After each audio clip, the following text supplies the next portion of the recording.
ಗುಜರಾತ್ನ ಅಹಮದಾಬಾದ್ನಲ್ಲಿ air India ವಿಮಾನ ಪತನವಾಗಿದ್ದು 142 ಜನರು ಅದರಲ್ಲಿ ಪ್ರಯಾಣವನ್ನ ಬೆಳೆಸ್ತಾ ಇದ್ರು. ಅಜ್ಜಿಯ ಅಂತ್ಯಕ್ರಿಯೆಗೆ ಬಂದಿದ್ದ ಮೊಮ್ಮಗ ಸಾವನ್ನಪ್ಪಿದ್ದು, ಲಂಡನ್ನಿಂದ ರಾಜಸ್ಥಾನದ ಬಿಕನೇರ್ಗೆ ಬಂದಿದ್ದ ಮೊಮ್ಮಗ ಅಭಿನವ್ ಲಂಡನ್ಗೆ ವಾಪಸ್ ಹೋಗುವ ವೇಳೆ ಫ್ಲೈಟ್ ದುರಂತದಲ್ಲಿ ಈತ ಕೂಡ ಸಾವನ್ನಪ್ಪಿದ್ದು, 1 ವರ್ಷದ ಹಿಂದೆಯಷ್ಟೇ ಲಂಡನ್ನಲ್ಲಿ ಸೆಟಲ್ ಆಗಿದ್ದ ಅಭಿನವ್ ಅಜ್ಜಿಯ ಅಂತ್ಯಕ್ರಿಯೆಗೆ ಬಂದಿದ್ದ ಮೊಮ್ಮಗ ಸಾವನ್ನಪ್ಪಿರುವಂತಹ ದಾರುಣ ಘಟನೆ ಸಂಭವಿಸಿದ್ದು, ಲಂಡನ್ನಿಂದ ರಾಜಸ್ಥಾನದ ಬಿಕನೇರ್ಗೆ ಬಂದಿದ್ದ ಮೊಮ್ಮಗ ಈ ವಿಮಾನ ಪತನದ ದುರಂತದಲ್ಲಿ ಸಾವನ್ನಪ್ಪಿದ್ದು, ಕೇವಲ 1 ವರ್ಷದ ಹಿಂದೆಯಷ್ಟೇ ಲಂಡನ್ನಲ್ಲಿ ಸೆಟಲ್ ಆಗಿದ್ದು, ಅಜ್ಜಿಯ ಅಂತ್ಯಕ್ರಿಯೆಗೆ ಬಂದಿದ್ದ ಮೊಮ್ಮಗ ವಾಪಸ್ ಲಂಡನ್ಗೆ ಹೋಗುವಂತಹ ಸಂದರ್ಭದಲ್ಲಿ ವಿಮಾನ ಪತನವಾಗಿ ದಾರುಣ ಅಂತ್ಯ ಕಂಡಿದ್ದು, ಲಂಡನ್ಗೆ ವಾಪಸ್ ಹೋಗುವ ಸಂದರ್ಭದಲ್ಲಿ ದುರಂತ ಸಾವನ್ನಪ್ಪಿದ್ದಾರೆ. ಅಜ್ಜಿಯ ಅಂತ್ಯಕ್ರಿಯೆಗೆ ಬಂದಿದ್ದಂತಹ ಮೊಮ್ಮಗ ಸಾವನ್ನಪ್ಪಿದ್ದು, ಕೇವಲ 1 ವರ್ಷದ ಹಿಂದೆಯಷ್ಟೇ ಲಂಡನ್ನಲ್ಲಿ ಅಭಿನವ್ ಸೆಟಲ್ ಆಗಿದ್ದು, ರಾಜಸ್ಥಾನದ ಬಿಕನೇರ್ಗೆ ಬಂದಿದ್ದ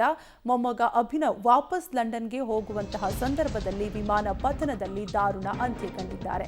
ವಿಮಾನ ಟೇಕ್ ಆಫ್ಗೂ ಮುನ್ನ ಗಗನಸಖಿ ವಿಡಿಯೋವನ್ನು ಕೂಡ ಮಾಡಿದ್ದಾರೆ. ಏರ್ ಇಂಡಿಯಾ ವಿಮಾನದ ಕೊನೆ ಕ್ಷಣದ ವಿಡಿಯೋ ಲಭ್ಯವಾಗಿದೆ. ವಿಮಾನ ಖಾಲಿಯಾಗಿದ್ದಾಗ ಸೆರೆ ಹಿಡಿದಿರುವ ದೃಶ್ಯ ಈಗ ಲಭ್ಯವಾಗಿದೆ.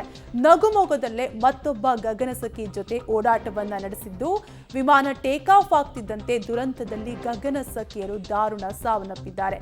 ವಿಮಾನ ಟೇಕ್ ಆಫ್ಗೂ ಮುನ್ನ ಗಗನಸಖಿ ವಿಡಿಯೋ ಮಾಡಿರುವಂತಹ ದೃಶ್ಯ ಈಗ ಸೆರೆ ಸಿಕ್ಕಿದ್ದು, ವಿಮಾನ ಖಾಲಿ ಇದ್ದಂತಹ ಸಂದರ್ಭದಲ್ಲಿ ಗಗನಸಖಿ ವಿಡಿಯೋವನ್ನ ಸೆರೆ ಹಿಡಿದಿದ್ದಾರೆ. ವಿಮಾನ ಯಾವ ರೀತಿಯಾಗಿ ಇರುತ್ತೆ ಅನ್ನೋದ್ರ ಬಗ್ಗೆ ಸೆರೆ ಹಿಡಿದಿದ್ದು, ಖುಷಿಯಾಗಿ ನಗುಮೊಗದಲ್ಲೇ ಮತ್ತೊಬ್ಬ ಗಗನಸಖಿ ಜೊತೆ ವಿಡಿಯೋವನ್ನ ಮಾಡಿದ್ದು, ಆ ವಿಡಿಯೋ ಕೂಡ ಈಗ ಲಭ್ಯವಾಗಿದೆ.